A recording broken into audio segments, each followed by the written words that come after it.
Assalamualaikum warahmatullahi wabarakatuh.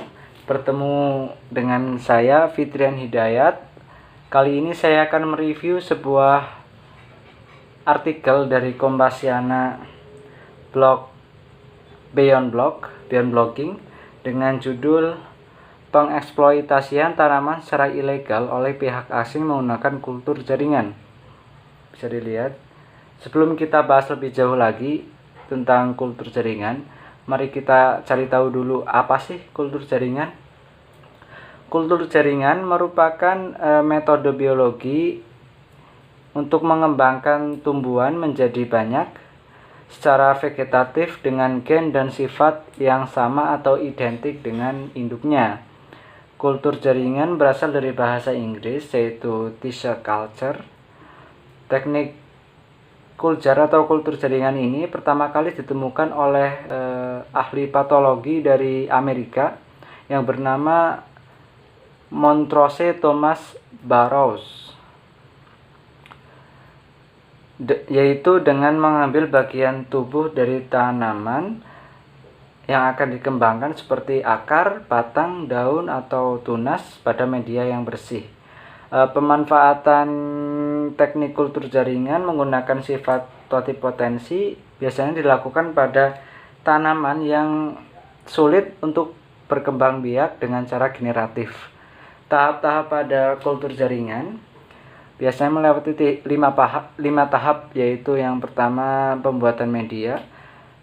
Pada teknik kultur jaringan, pembuatan media merupakan hal yang terpenting karena media merupakan tempat pertumbuhan bagi eksplan. Dalam media tersebut harus mengandung tanah atau air, garam mineral, vitamin, dan hormon.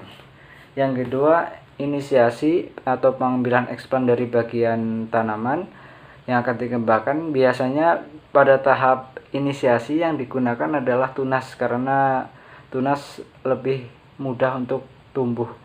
Yang ketiga yaitu sterilisasi, merupakan langkah di mana setiap langkah pada teknik kultur jaringan harus berjalan dengan steril, bebas dari kuman bakteri. Yang keempat adalah multiplikasi.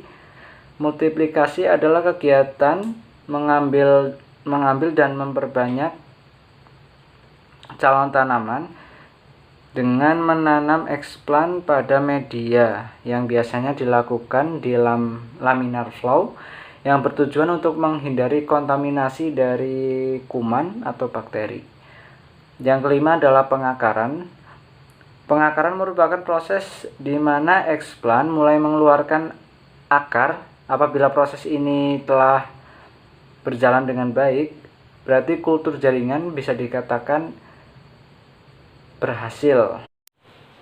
Dan tentunya kultur jaringan mempunyai dampak bagi plasma nutfah, seperti contohnya membuat suatu negara menjadi maju dengan mengambil gen plasma nutfah dari negara lain, lalu juga berdampak pada tingkat ekonomi suatu negara yang dapat memanfaatkan DNA dari tumbuhan di negara lain. Pada sisi lain, kultur jaringan terkadang dapat menjadikan suatu negara kehilangan ciri khasnya, juga berdampak pada keseimbangan ekosistem atau eutrofikasi bila suatu negara penduduknya kurang peduli pada alam dan kurang paham mengenai pencegahan neutrofikasi tersebut. Banyak cara dalam memanfaatkan kultur jaringan sebenarnya. Tidak hanya untuk mengambil gen plasma nutfah dari negara lain, tetapi dapat dilakukan untuk menghasilkan varietas unggul serta dapat memperbanyak hasil tumbuhan tertentu dengan ukuran yang sama.